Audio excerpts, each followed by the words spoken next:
Hello students. तो आज से हम शुरू कर रहे हैं chapter number 2 basic accounting terms. इससे पहले chapter number 1 introduction to accounting आपने पूरा स्टडी किया और सारी वीडियोस आपने देखी। उसी तरीके से चैप्टर नंबर 2 के लिए मैं काफ़ी सारे वीडियोस आपके लिए लेके आ रहा हूँ, जिसमें से आज मेरे फर्स्ट वीडियो है। इस चैप्टर में आप लोग क्या स्टडी करने वाले हैं, क्या मिलने वाला है आपको इस चैप्टर में। इस चैप्टर में आपको जो नॉलेज मिलेगी उसका क्या इम्पोर्टेंस है, तो इसके बारे में इन सब का एक ही छोटा सा आंसर है कि ये जो चैप्टर है ये बिल्कुल इसकी ABCD से स्टार्टिंग है। जैसे कि हर एक सब्जेक्ट के अपने कुछ टर्मिनोलॉजी होती है, अपने टर्म्स होते हैं हर एक सब्जेक्ट के, उसी तरीके से इस सब्जेक्ट के भी अपने टर्मिनोलॉजी है, अपने टर्म्स हैं। तो हम एक एक करके ये स्टडी करेंगे कि कौन कौन से ऐसे टर्म्स हैं जो कॉमनली हम इस चैप्टर में या इस सब्जेक्ट में कहें तो यूज करते हैं। तो कौन कौन से टर्म्स यूज करते हैं, उन सब का मीनिंग क्या होता है और उनके कितने सब पार्ट्स हैं, वो सब कुछ आपको इस वीडियो में मैं आपको बताऊंगा। तो शुरू करते हैं बेसिक अकाउंटिंग टर्म्स। पहला मैंने टर्म लिया हुआ है इसमें बिजनेस ट्रांजैक्शन। बिजनेस ट्रांजैक्शन क्या है? Transaction means dealing between two persons, means दो लोगों के बीच में एक ऐसी डीलिंग जिससे कि बिजनेस की फाइनेंशियल पोजीशन चेंज हो। ठीक है ना? तो every dealing is known as a business transaction which change the financial position of the business. मैं आपको बोल रहा हूँ, आप वीडियो को पॉज कर करके नोट्स को भी तैयार कर सकते हैं और यह समझ करके अपने टर्म में भी आप इसको एक्सप्लेन कर सकते हैं। मैं बहुत ही इजी लैंग्वेज में आपको समझाने की कोशिश कर रहा हूँ जो आपको इजीली आपके दिमाग के अंदर बैठ जाए। ठीक है ना? बिल्कुल इजी और बहुत ही एग्जाम्पल वाले तरीके से। ठीक है, तो पहला है बिजनेस ट्रांजेक्शन। जैसा कि मैंने बताया, this change the financial position of the business enterprise and its deal in the monetary as well as non monetary terms. ठीक है, अब जैसे कि फॉर एग्जांपल अगर मैं इसका एग्जांपल लेने की बात करूं तो बिजनेस स्टार्ट किया विद कैश या विद गुड्स, किसी के साथ भी हमने बिजनेस को स्टार्ट किया। तो बिजनेस स्टार्ट करते समय ये डीलिंग है दो लोगों के बीच में, एक तो बिजनेस और दूसरा प्रोप्राइटर। एक बिजनेस है और दूसरा प्रोप्राइटर है, इन दोनों के बीच में डीलिंग हुई। क्या डीलिंग हुई कि बिजनेस को बिजनेसमैन ने कैश प्रोवाइड किया या गुड्स प्रोवाइड किया या असेट्स प्रोवाइड किए जिससे कि वो बिजनेस रन होगा। ठीक है, तो ये एक बिजनेस ट्रांजेक्शन है। ऐसे ही और भी ट्रांजेक्शन के एग्जांपल हो सकते हैं, जैसे cash paid to Ram, goods purchase, rent paid, salary paid, these all are the examples of business transaction. तो आपको शॉर्ट में बस एक ही लाइन याद रखनी है कि business transaction is known as the dealing between two or more persons which is the financial position of the business in cash or not in cash, means monetary form or non monetary in the form। ठीक है, ये business transaction को clear हो रहा है। Second point है आपका account. आप बार बार यूज करते हो, आपने देखा अकाउंटेंसी देखा, फिर आपने देखा अकाउंटिंग, इससे पहले वाला जो चैप्टर था उसमें स्टडी किया था। ये टर्म तो जैसे हमारे पीछे ही लगा हुआ है, बिल्कुल मैंने सही कहा। ये शब्द आपके पीछे लगा हुआ और आपका साथ एंड तक नहीं छोड़ेगा जब तक कि आप अकाउंट स्टडी करते रहेंगे। तो नॉर्मली अकाउंट क्या है? अकाउंट ऐसे कह सकते हैं, account is a place in which where we record a particular transaction in the particular place. Means क्या कि एक पर्टिकुलर ट्रांजेक्शन को या पर्टिकुलर रिलेटेड रेलिवेंट ट्रांजेक्शन को हम जहाँ एक जगह कलेक्ट करते हैं उसको हम अकाउंट कहते हैं। जैसे अगर मैं आपसे कहूँ कि मैंने काफी सारी डीलिंग्स की राम के साथ, मैंने राम से कुछ परचेज किया, तो राम ने मुझे कुछ कैश दिया, मैंने फिर राम से कुछ सपोज दैट कैश एडवांस में लिया, या राम से रिलेटेड जितने भी ट्रांजेक्शन हैं मैं बार बार राम राम राम को यूज कर रहा हूँ। तो पर्टिकुलर मैं उसके लिए एक अकाउंट यूज करूंगा, राम्स अकाउंट। मैं एक राम अकाउंट प्रिपेयर करूंगा जिससे कि मैं कभी भी किसी भी पर्टिकुलर डेट में पर्टिकुलर टाइम पर ये पता कर सकता हूँ कि how much amount I have to receive from Ram, या कितना अमाउंट मुझे इसको पेड करना है।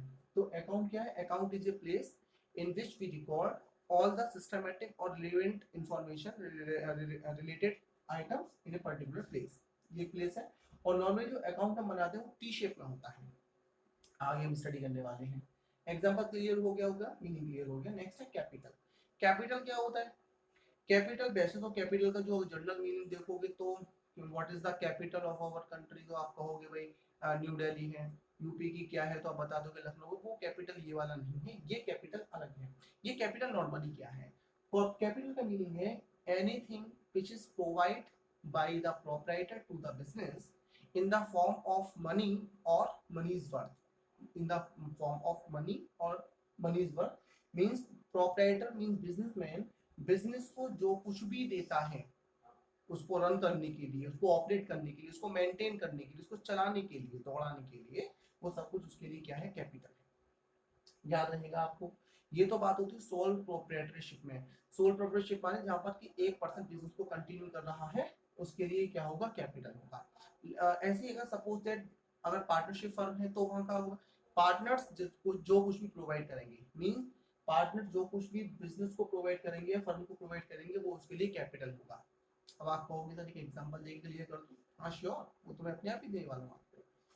कैपिटल जैसे फॉर एग्जांपल बिजनेस अभी स्टार्ट करने की मैंने एंट्री ली थी बिजनेस ट्रांजैक्शन में, तो बिजनेस स्टार्ट करने के लिए बिजनेस ने क्या, बिजनेसमैन ने क्या दिया बिजनेस को, कैश दिया।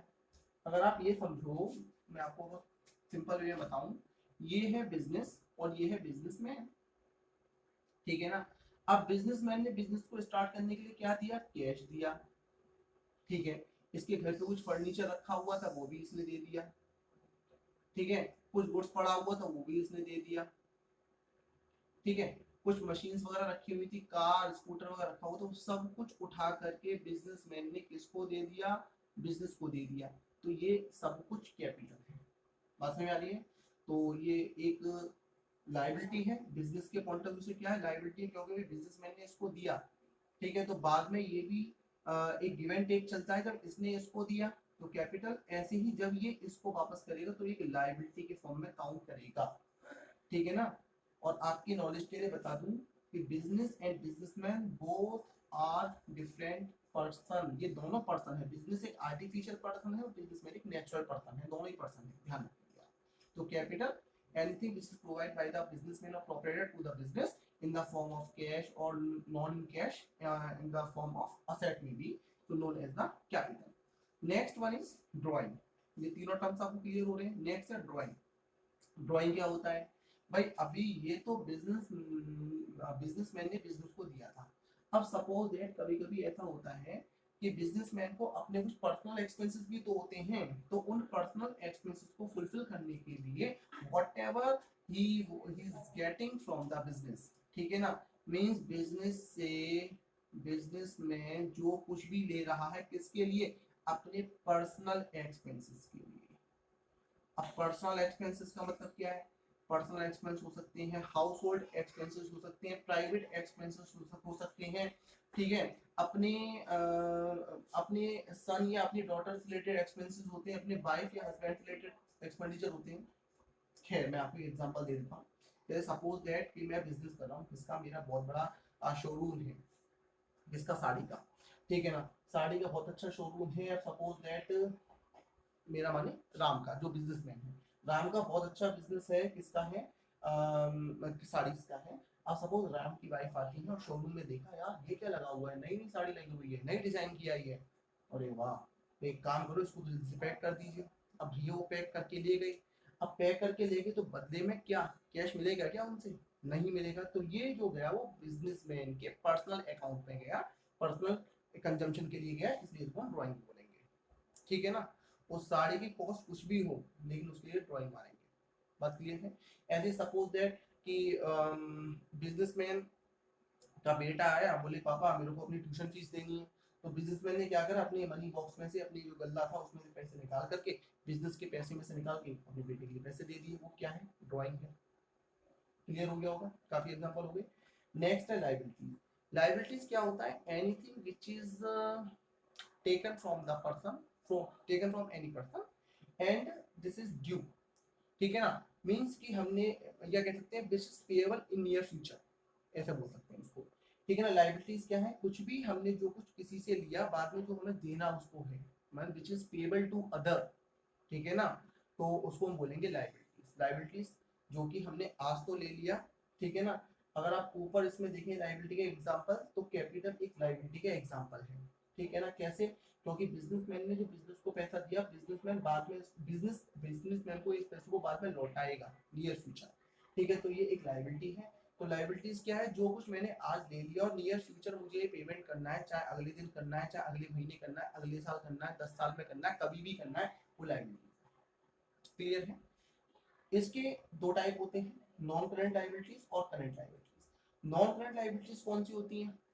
नॉन करंट लाइबिलिटीज नॉर्मली, इनको अगर आप समझना चाहते हैं दोनों को, तो इसमें बस इतना समझ लीजिए, बहुत ही इजी लैंग्वेज में आपको मैं बता दूं, जो नॉन करंट लाइबिलिटीज हैं वो more than 12 month, more than 12 month या मोर देन 1 अकाउंटिंग पीरियड, ठीक है ना।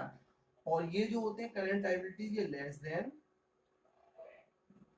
12 मंथ या 1 अकाउंटिंग पीरियड, माने जो 12 महीने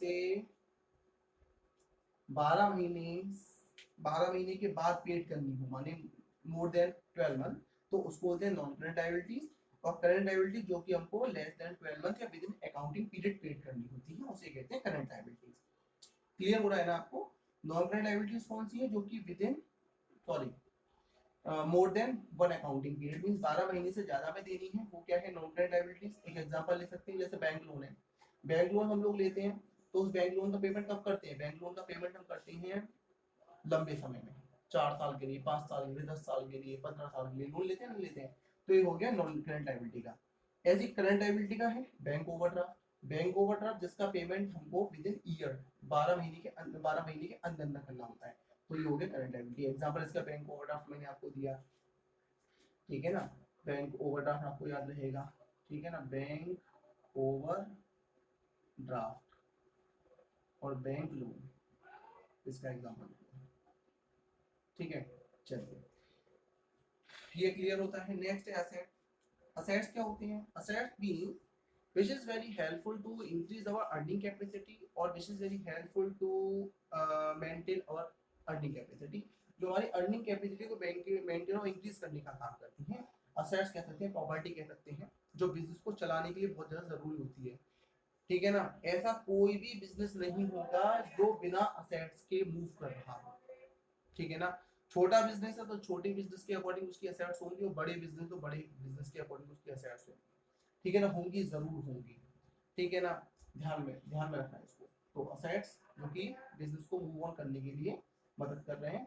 3 वेराइटीज मैंने इसके लिखे हुए हैं, non current assets, current assets और फिक्टिशियस असेट्स, ठीक है ना। नॉन करंट असेट्स, आपके दिमाग में एक लिंक आया होगा, वो लिंक क्या कि ये नॉन करंट लायबिलिटी थी जो मोर देन 12 मंथ के लिए हुआ करती थी, ये नॉन करंट असेट्स हैं, तो ये क्या है? ये 12 मंथ से ज्यादा के लिए, मींस ऐसी कोई भी एसेट जिनको मैं यूज कर सकता हूँ या जो कि कैश में कन्वर्ट हो सकती हैं 12 महीने से बाद, और 12 महीने के बाद, माने मोर देन 1 अकाउंटिंग पीरियड। ये दो तरह की होती हैं, एक है आपका टेंजिबल असेट्स और दूसरी है इंटेंजिबल असेट्स। एक है टेंजिबल असेट्स और दूसरी है इंटेंजिबल असेट्स। टेंजिबल असेट्स कौन सी होती हैं? ये किसका पार्ट है? नॉन करंट असेट्स का पार्ट है। टेंजिबल और इंटेंजिबल। टेंजिबल क्या होती हैं? जिनका फिजिकल एग्जिस्टेंस होता है, जिनको हम देख सकते हैं, छू सकते हैं, महसूस कर सकते हैं, कलर, साइज, शेप, डिजाइन, सब कुछ हम लोग रिकॉग्नाइज कर सकते हैं, known as the tangible assets. Example, काफी सारे एग्जांपल होते हैं, बिल्डिंग, फर्नीचर, मशीनरी, प्लांट, सारे इसके एग्जांपल हैं। दूसरा intangible assets. Intangible asset which have no physical existence, जिसका फिजिकल एग्जिस्टेंस नहीं होता, ठीक है ना, जिसको केवल हम महसूस कर सकते हैं, उसे इंटेंजिबल असेट्स कहते हैं, ठीक है। एग्जांपल काफी सारी होती है, जैसे गुडविल है, पेटेंट है, कॉपीराइट है, ठीक है, ट्रेडमार्क है बिजनेस का, तो ये इंटेंजिबल असेट्स हैं। और ये दोनों ही, इन दोनों को जो ग्रुप है वो फिक्स्ड असेट्स है। फिक्स्ड असेट्स माने जो 12 महीने से ज्यादा के लिए है। नेक्स्ट है करंट असेट्स। जैसे कि करंट लायबिलिटी थी, ऐसी करंट असेट्स हैं। करंट असेट्स कौन सी असेट्स होती हैं? वो असेट्स होती हैं जो कि विद इन ईयर कैश में कन्वर्ट हो जाती है। करंट एसेट्स कौन सी एसेट्स होती हैं? Which is change into cash या convert into cash within 1 accounting period, ये 12 महीने के अंदर में जो करंट एसेट्स में चेंज हो जाए उसको हम करंट एसेट्स कहते हैं, ठीक है। जैसे एग्जांपल ले सकते हैं, तो cash deposit into bank, bank में हमारा पैसा जमा है, cash in hand, debtors, inventories, stock, prepaid expenses, ये सारे के सारे करंट असेट्स हैं, बस एक चीज आपको कंसेप्ट में ध्यान रखनी है, जो कि विद इन ईयर कैश में कन्वर्ट हो जाएगी। क्लियर है ना? नेक्स्ट है फिक्टिशियस असेट्स। फिक्टिशियस असेट्स क्या होती है? रियल में ये असेट्स नहीं होती हैं, लेकिन ये असेट्स की तरह ट्रीट की जाती हैं। fictitious assets are those assets which are not asset but treat as like a asset, एक asset की तरह मानते हैं इसको। भाई किसी भी asset को ले लीजिए, चाहे नॉन करेंट हो या करेंट हो, ये लॉन्ग टर्म में हमारे 12 महीने से ज्यादा 12 महीने के अंदर कैश में कन्वर्ट हो जाती है, ये इनके अंदर एक क्वालिटी होती है। लेकिन fictitious asset can not be convert into cash, ये fictitious assets को हम कैश में कन्वर्ट नहीं कर सकते हैं। ठीक है ना? तो इसका एग्जांपल आप दे सकते हो deferred revenue expenditure, deferred revenue expenditure। आप कहोगे सर ये समझ में नहीं आया, तो इसको हम बोल सकते हैं जैसे कि heavy advertisement expenses on A newly launch product, माने एक नया प्रोडक्ट लॉन्च करने में जो एडवर्टाइजमेंट एक्सपेंसेस होते हैं, ठीक है ना, उसको हम फिक्टी एसेट्स कहते हैं। शॉर्ट में उसको एडवर्टाइजमेंट एक्सपेंसेस कह सकते हैं या हैवी एडवर्टाइजमेंट एक्सपेंडिचर कह सकते हैं। ठीक है, फिक्टी एसेट्स। तीनों चीजें क्लियर है आपको? तो करंट असेट्स जो कि 12 मंथ्स के अंदर अंदर कैश में कन्वर्ट हो जाए, नॉन करंट असेट्स जो मोर देन 12 मंथ हो, जो एक साल के बाद कैश में कन्वर्ट हो रही है। Fictitious assets are those which cannot be convert into cash at any time. Clear है? Deferred revenue expenditure. नेक्स्ट है आपका रिसीट्स। रिसीट्स क्या होता है? Receipts means the amount which have to be received from the outside. ठीक है, means जो हमें दूसरे से पैसा लेना है उसको कहते हैं रिसीट्स। पैसा जो मिलता है ना, रिसीट जैसे नाम से लिखा है रिसीप्ट होता है, ऐसे रिसीप्ट्स है। रिसीप्ट माने जो पैसा हमें दूसरे से मिल रहा है, ठीक है, the amount which we have to be receive from the other या आउटसाइड। जैसे दो तरीके का दिया हुआ है, कैपिटल रिसीप्ट और रेवेन्यू रिसीप्ट। कैपिटल रिसीप्ट कौन सा होता है? कैपिटल रिसीप्ट का one time receipt. One time receipt का मतलब होता है जो बार बार मिलने वाले नेचर का ना हो, एक बार मिलने वाले नेचर का। मींस कह सकते हैं not again and again in nature, या कह सकते हैं नॉट रिकरिंग इन नेचर। ठीक है ना, ये रिकरिंग नेचर का नहीं होता है, या कह सकते हैं कि ये जो है ये वन टाइम वाले नेचर का है, कि ये जो रिसीप्ट होती है वो वन टाइम होने वाली होती है। जैसे for example sale of building, हमने क्या करा, बिल्डिंग को बेचा, और बिल्डिंग बेच करके जो मुझे कैश मिला, अब मुझे बताओ जिस बिल्डिंग में हम लोग रहते हैं या अपना बिजनेस चलाते हैं, क्या वो बिल्डिंग में बार बार बेचूंगा? नहीं बेचूंगा। मैंने क्या देखा कि वो जो बिल्डिंग थी वो पुरानी हो चुकी थी, वो साइड सुटेबल नहीं थी, मैंने क्या करा उसको बेच दिया, और बेच करके उसको दूसरी एक सुटेबल साइड पे प्लेस पे ले लिया। ठीक है, तो वहां से जो मुझे कैश मिला है, जो मुझे गेन मिला, वो कैपिटल रिसीप्ट है, तो वो वन टाइम है। मेरा कोई ओल्ड प्लांट था, मशीन थी, फर्नीचर थी, बेकार हो चुकी थी या सही था, मैंने उसको उठा के बेच दिया, उसकी जगह नया ले रहा हूँ, तो जो बेचा उसके बदले में जो कैश होगा वो कैपिटल रिसीप्ट होगा, तो वो वन टाइम रिसीप्ट है। रेवेन्यू रिसीप्ट्स, रेवेन्यू रिसीप्ट क्या होते हैं? जो बिजनेस को कंटिन्यूशन करने के लिए रिकरिंग नेचर में होते हैं। मींस ये ऐसी रिसीप्ट होती है जो बिजनेस को बार बार मिलती है, हमारे रिकरिंग नेचर की होती है, अगेन एंड अगेन नेचर की होती है। जैसे रेंट रिसीप्ट, या कह सकते हैं सेल्स ऑफ गुड्स और सर्विस। ठीक है ना, हमने गुड्स या सर्विस दी, उसके बदले में जो पैसा मिलेगा वो रेगुलर नेचर पे मिलेगा। ठीक है, ये रेगुलर नेचर है, ये रेगुलर नेचर है, ये रेगुलर नेचर पे पैसा मिलता है, ध्यान में रखेंगे आप। तो रेवेन्यू रिसीव्ड का मतलब होता है the amount which is received by the business on the recurring nature और अगेन एंड अगेन नेचर और रेगुलर नेचर। ठीक है, जैसे सेल ऑफ गुड्स, या अभी मैंने रेंट रिसीव का भी एग्जांपल दिया था, इंटरेस्ट रिसीव हो सकता है, डिविडेंड रिसीव होता है, these are the examples of receives. ठीक है, क्लियर हो रहा है आपको? नेक्स्ट आता है आपका नंबर 8, एक्सपेंडिचर। एक्सपेंडिचर क्या होता है? एक्सपेंडिचर कह सकते हैं कि किसी भी असेट्स को एक्वायर करने के लिए जो भी मनी हमने स्पेंड की, spending the money on acquiring any asset is known as expenditure, and it is this advantage is received by the firm or business for a long time।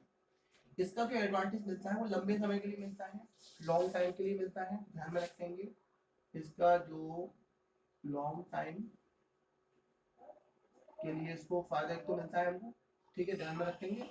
और ये असेट से रिलेटेड होता है, assets या किसी भी जो ऐसा एडवांटेज जो हमको लंबे समय के लिए मिलेगा। एक्सपेंडिचर है, 3 टाइप्स के होते हैं, capital expenditure, revenue expenditure, deferred revenue expenditure. एक एक को समझ लेते हैं। कैपिटल एक्सपेंडिचर क्या है? Capital expenditure are those expenditure which are non recurring in nature, और कह सकते हैं ये एक्सपेंडिचर जो होता है वो वन टाइम होने वाला एक्सपेंडिचर है, एक बार ऐसा एक्सपेंडिचर करते हैं, बार बार नहीं होते हैं। And it increase the earning capacity of the business, business की कैपेसिटी, अर्निंग कैपेसिटी को बढ़ा देते हैं expenditure. It can be reconvert into cash at any time, कभी भी हम इसको कैश में कन्वर्ट भी कर सकते हैं, ठीक है ना। बिजनेस की अर्निंग कैपेसिटी बढ़ जाती है, इसको दोबारा से कैश में कन्वर्ट भी कर सकते हैं। एग्जांपल, बिल्डिंग, मैंने बिल्डिंग खरीदी, बिल्डिंग से क्या होगा, मैं एक्स्ट्रा मशीन वहां पे लगा सकता हूँ, एक्स्ट्रा मशीन लगाऊंगा, एक्स्ट्रा प्रोडक्शन होगा, एक्स्ट्रा प्रोडक्शन होगा तो एक्स्ट्रा सेल होगी, एक्स्ट्रा सेल होगी तो एक्स्ट्रा प्रॉफिट होगा, ठीक है ना, अर्निंग कैपेसिटी बढ़ रही है। दूसरा, मैं जब चाहूँ तब उसको, बिल्डिंग को बेच सकता हूँ, बेचूंगा तो कैश में भी कन्वर्ट हो सकती है, ठीक है। बात समझ आ रही है। वन टाइम इन्वेस्टमेंट है, माने नॉन रिकरिंग नेचर का एक्सपेंडिचर है, मींस कि वन टाइम करते हैं, बिल्डिंग खरीदी है, प्लांट खरीदा, एक ही बार तो खरीदेंगे, बार बार थोड़ी ना खरीदते हैं, है ना। तो ये इसके एग्जांपल होते हैं कैपिटल एक्सपेंडिचर। नेक्स्ट है revenue expenditure. Revenue expenditure are those expenditure which are recurring in nature, means regular in nature, बार बार करने होते हैं to maintain the earning capacity of the business. ये है increase the earning capacity of the business, और ये है maintain the earning capacity of the business. Business की अर्निंग कैपेसिटी को बनाए रखने के लिए ये एक्सपेंडिचर करने होते हैं, जिसे हम रेवेन्यू एक्सपेंडिचर कहते हैं। और एक इसकी स्पेशलिटी और है क्या, it cannot be reconvert into cash, इसको कैश में रिकन्वर्ट भी नहीं कर सकते हैं। अब आपको एक एग्जांपल भी मिल जाए आपको, बिल्कुल एग्जांपल है इसका, सैलरी पेड। हमारे काफी सारे वर्कर्स काम करते हैं, हम उनको रेगुलर सैलरी पेड करते हैं, सैलरी पेड करते हैं। अब एक बार हम उसको सैलरी दे दी तो हम उससे वापस तो नहीं ले सकते ना वो सैलरी। दूसरा, जब तक मैं उसको सैलरी पेड करता रहूंगा तब तक वो मेरे वर्क करता रहेगा, वर्क करते रहेगा, मेरी जो अर्निंग कैपेसिटी वो मेंटेन रहेगी, माने वो अपने काम को प्रॉपर तरीके से करता रहेगा, इससे मेरी अर्निंग कैपेसिटी मेंटेन रहेगी। मैं जितना अर्न आज की डेट में कर रहा हूँ उतना ही अर्न में बाद में भी करता रहूंगा। लेकिन अगर मैं उसको सैलरी देना बंद कर देता हूँ तो क्या होगा, वो मेरे यहाँ काम करना बंद कर देगा, मेरी अर्निंग कैपेसिटी इफेक्टेड हो जाएगी, मेरा वर्क मेंटेन नहीं हो पाएगा, ठीक है ना। तो सैलरी पेड हो सकता है, wages paid, electricity bill paid, पता है बिजली का बिल रेगुलर देते रहोगे बिजली मिलती रहेगी, नहीं दोगे बिजली मिलना बंद हो जाएगा। तो ये हो गया रेवेन्यू एक्सपेंडिचर। नेक्स्ट है डेफर्ड रेवेन्यू एक्सपेंडिचर, इसका मैंने अभी आपको एग्जांपल यहाँ पे ये दिया था, डेफर्ड रेवेन्यू ये वाला, ठीक है ना। डेफर्ड रेवेन्यू एक्सपेंडिचर क्या होते हैं, ये वो एक्सपेंडिचर होते हैं जिसमें अगर मैं कहूँ तो इन दोनों की कुछ कुछ फीचर्स होते हैं, कुछ फीचर्स कैपिटल के होते हैं, कुछ फीचर्स में रेवेन्यू के होते हैं, मतलब दोनों का कॉम्बिनेशन थोड़ा थोड़ा। तो ये प्लस ये कर दूं तो इक्वल टू ये निकल के आ जाएगा। कैसे, माने ये जो एक्सपेंस है वन टाइम करने होते हैं, जैसे कैपिटल एक्सपेंडिचर वन टाइम करने होते हैं तो ये भी वन टाइम हो सकते हैं। बिजनेस की अर्निंग कैपेसिटी बढ़ाते थे कैपिटल एक्सपेंडिचर, ये भी बढ़ाते हैं। More than one accounting year के लिए होते थे, हाँ ये भी more than one accounting year के लिए होते हैं, लेकिन एक फीचर इसमें रेवेन्यू क्या वो है, reconvert into cash. Capital expenditure can be converted into cash, but revenue expenditure cannot be reconverted into cash. Same way deferred revenue expenditure cannot be reconverted into cash. deferred revenue expenditure को कभी भी cash में reconvert नहीं कर सकते, ठीक है ना। जैसे कि मैंने अमिताभ बच्चन को हायर किया कि भाई मेरा एक बिजनेस प्रमोट कर रहा हूँ, उस बिजनेस को प्रमोट करने के लिए आप मेरे प्रोडक्ट का एडवर्टाइजमेंट कर दीजिए। बोले इसमें कौन सी बड़ी बात है, कर देंगे, सबका करते हैं, आपका भी कर देंगे। बोले बाबूजी पैसे क्या लोगे, बोले कम से कम 5 करोड़ रुपए लेंगे। मैंने कहा ठीक है डन। हमने उनको 5 करोड़ रुपए दिया। तो ये 5 करोड़ रुपया जो मैंने उनको दिया उसका एडवर्टाइजमेंट लंबे समय के लिए मुझे एडवांटेज मिलता रहेगा। लेकिन मैं अगर कहूँ अमिताभ बच्चन जी से कि भाई मुझे आप जो आपको पेमेंट दिया है वो ज्यादा हो गया, वापस कर दीजिए, तो वो पॉसिबल नहीं है, वो वापस नहीं मिलेगा। तो डेफर्ड रेवेन्यू एक्सपेंडिचर, तीनों चीजें क्लियर है। नेक्स्ट है एक्सपेंसेस। अब आप कहोगे ये एक्सपेंडिचर और एक्सपेंसेस दोनों सिमिलर से लग रहे हैं, हाँ दोनों का मीनिंग स्पेंट ही होता है, स्पेंट ऑफ मनी। लेकिन ये जो है ये लॉन्ग टाइम के लिए इसका एडवांटेज होता है, इसका जो है वो शॉर्ट टाइम के लिए होता है, ठीक है ना। इसका जो है वो शॉर्ट टाइम के लिए होता है, शॉर्ट पीरियड या शॉर्ट टाइम, वो less than one accounting period. दूसरा क्या है कि ये जो एक्सपेंसेस है ना, ये किसी भी रेवेन्यू को जनरेट करने के लिए किए जाते हैं, माने इनकम जनरेट करने के लिए, इनकम माने पैसा कमाने के लिए किए जाते हैं, ठीक है। तो expenses means as any spending of the money for maintain for earning the revenue and it is for the short time, is less than one accounting period. जैसे कि salary paid, wages paid, commission paid, interest paid, dividend paid, इसके expenses के examples हैं। दो तरीके के होते हैं, प्रीपेड एक्सपेंसेस और आउटस्टैंडिंग एक्सपेंसेस। प्रीपेड एक्सपेंसेस कौन से होते हैं? प्रीपेड बहुत ही पॉपुलर टर्म है। प्रीपेड के नाम से आपके दिमाग के अंदर तुरंत, सबके दिमाग के अंदर, जो भी वीडियो देख रहा है सबके अंदर एक ही चीज आई होगी, वो होगा प्रीपेड मोबाइल फोन, है ना। आप क्या करते हो, अपने मोबाइल फोन को चलाते हो, प्रीपेड कनेक्शन होता है मोस्टली 99% केसेस में प्रीपेड होता है। क्या कि पहले पेमेंट पड़वाइए, पहले कंपनी को पेमेंट दीजिए, तभी आप कंपनी की सर्विस ले पाएंगे। और अगर आप उसका सर्विस नहीं, आप उसका पेमेंट नहीं करोगे तो सर्विस मिलना बंद हो जाएगा। तो प्रीपेड माने पेड इन एडवांस, ठीक है ना। तो ऐसा एक्सपेंसेस जो हम एडवांस में पेड कर रहे हैं और तब उसका फायदा मिलता है। जैसे प्रीपेड इंश्योरेंस, इंश्योरेंस का प्रीमियम हमेशा एडवांस में दिया जाता है 1 ईयर का, ठीक है ना। अगर आपका प्रीमियम 1 जनवरी 2020 को दिया तो वो 31 दिसंबर 2020 तक जाके फिनिश हो जाएगा, फिर आपको नेक्स्ट पेड करना पड़ेगा 1 जनवरी 2021 में, माने एडवांस में पेड करना पड़ेगा, तब आपको उसका एडवांटेज मिलेगा। Prepaid expenses. आउटस्टैंडिंग इसका बिल्कुल रिवर्स है, इसका उल्टा है। Expenses due but not paid, expenses due हो चुके हैं लेकिन अभी पेड नहीं हुए, माने पैसा दे देना चाहिए लेकिन अभी पेड नहीं किया। जैसे रेंट आउटस्टैंडिंग, क्या मतलब कि फॉर एग्जांपल अब इस समय मंथ जैसे चल रहा है, मान के चलो आपका मई, ठीक है ना। मई से पहले कौन सा मंथ गया? अप्रैल। सपोज दैट मेरा जो बिजनेस का प्रमाइसेस है, बिजनेस बिल्डिंग है, वो रेंट पर है, उसका रेंट जाता है 1000 रुपीज पर मंथ। अब मैंने क्या देखा कि भाई अप्रैल मंथ का जो पेमेंट था रेंट का मैंने अभी नहीं दिया, क्यों? क्योंकि लॉकडाउन, लॉकडाउन चल रहा है, ठीक है ना। बिजनेस में अभी बिजनेस ही नहीं चल रहा है, बिजनेस नहीं चल रहा है, पैसा नहीं आ रहा है, पैसा नहीं आ रहा तो मैंने पेमेंट नहीं किया। तो ये मई में मैं काउंट कर रहा हूँ ना कि अभी उसका अप्रैल का रेंट देना अभी बाकी है, पैसा देना बाकी है, उसको आउटस्टैंडिंग कहते हैं। तो outstanding expenses means amount due but not paid, ये कोई भी एक्सपेंसेस होता है, ठीक है।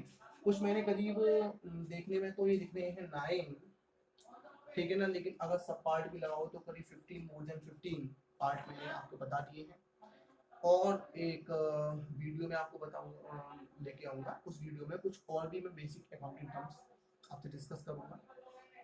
उम्मीद है ये वीडियो आपको पूरे समझ में आया होगा। जल्दी से लाइक कर दीजिए वीडियो को और दोस्तों के साथ को शेयर कर दीजिए। और अभी भी अगर आपने मेरे चैनल को सब्सक्राइब नहीं किया है तो please subscribe my channel and press the bell icon, जिससे कि रेगुलर मेरी वीडियोस आपको मिलते रहे।